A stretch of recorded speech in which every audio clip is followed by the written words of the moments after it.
Good day, my name is Alejandro Mendez. I'm a football video analyst. Today we're breaking down the Turkey versus Australia, and we need to talk about 30 shots, 71% possession, and expected goals of nearly 2 and 0 goals for Turkey. Turkey came to Vancouver with everything on paper and left with absolutely nothing. Meanwhile, Australia, with just 9 shots and less than 30% of the ball, scored twice and won 2-0.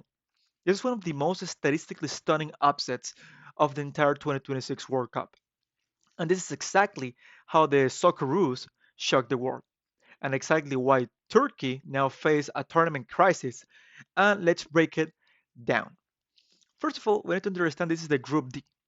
On paper, was supposed to be straightforward. The United States as the co-host, Turkey as the European dark horses, and Australia and Paraguay fighting for scraps. But football doesn't care about paper. Turkey and Brown are ranked 22nd in the world, 5 places above Australia. They returned to the World Cup for the first time in 24 years, fresh of a superb Euro 2024 campaign that showed they could compete with Europe's elite. Hakan Çalhanoğlu, Arda Güler, Artokoglu, Yildiz, Kochku.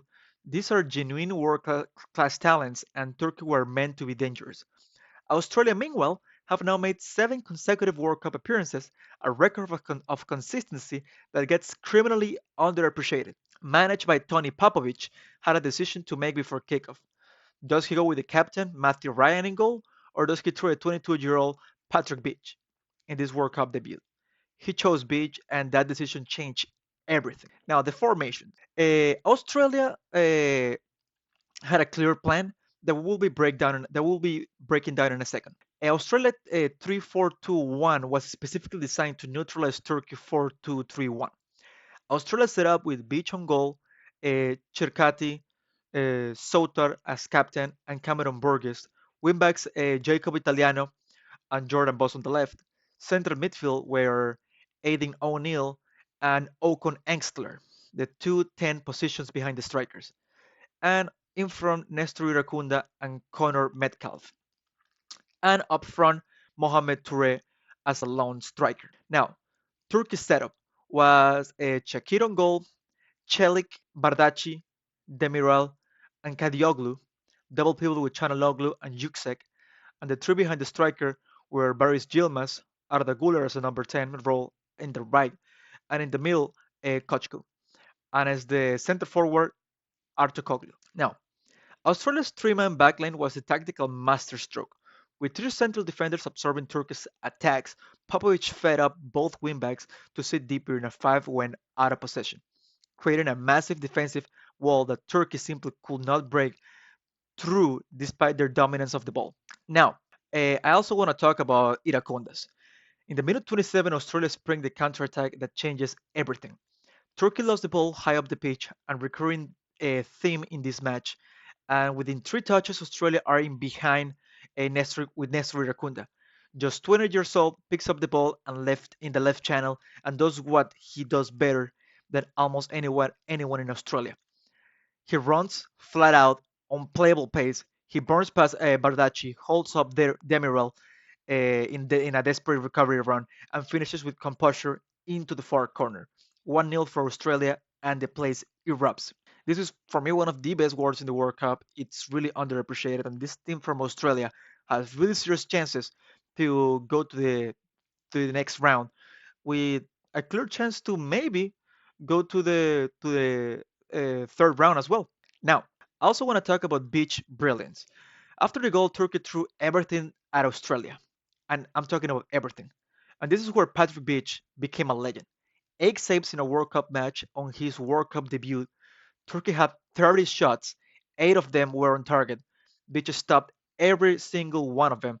A diving stop from Çalhanoğlu free kick in the 35th minute, another dive for Arda Güler's free kick, a reflex save from Artokoglu header in the 77th minute, a double stop from Kenan Yildiz who came on the second half in the 68th minute, and Beach match rating was an 8.3, was the highest of any player on the pitch, and Tony Popovich's decision to start him over the experienced Matthew Ryan, the captain, was the selection gamble of the tournament so far.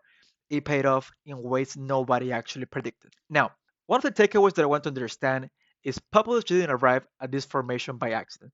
He studied Turkey 4-2-3-1 for weeks and identified a fundamental vulnerability. Turkey's wide players, Artukoglu, Kochku, and in this case with Arda Güler, love to receive the ball in wide areas and drive inside. And taking into consideration that Kochku wasn't on the right, he was as a number 10. When they put Arda Güler in the right, he lost a lot of chances to be in that area as a pure number 10. Now, in a standard four-man backline, that creates mismatches constantly. So Popovich went to a three center back, which gave him numerical superiority in the most dangerous central zones, with Sotar, Burgess, and Cherkati as a back three. Australia always had cover when Turkish white players cut inside the wingbacks. Italiano and Boss sat deep in a possession to form flat five across the defensive line, making Turkish attempts to find Guller between the lines almost completely impossible. Now, Turkey completed 71.7% of the game passes, but almost none of them in dangerous positions. Their passing was horizontal, wide, and completely predictable. Also, Arda Güler. This is the most painful tactical point for Turkey because they have one of the most gifted young players in the world in Güler, and they spent 90 minutes failing to put him in positions where he could hurt Australia. Güler played as a central 10, as a right wing in the 4-2-3-1 for Australia against Turkey. But now, that back three consistently gave him no space to turn. Soter in particular read Guller's movement brilliantly. Every time Guller dropped deep to receive, Soter stepped up to press him before he could even turn.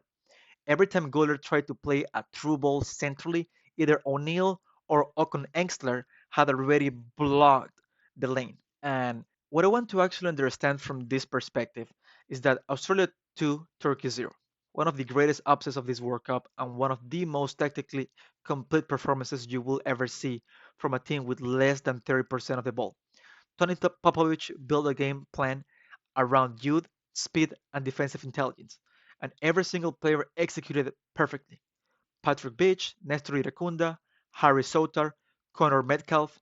I just want you to remember those names. Turkey, meanwhile, faced a must-win against Paraguay and a complete tactical rethink.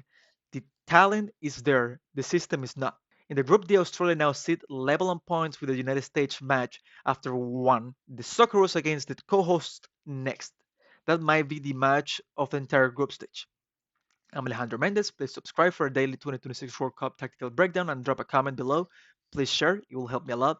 The next video that we will have, it will be Germany against Curacao, and we will see if Curacao could even score the first goal in the World Cup. Thank you so much for watching, and have a great day.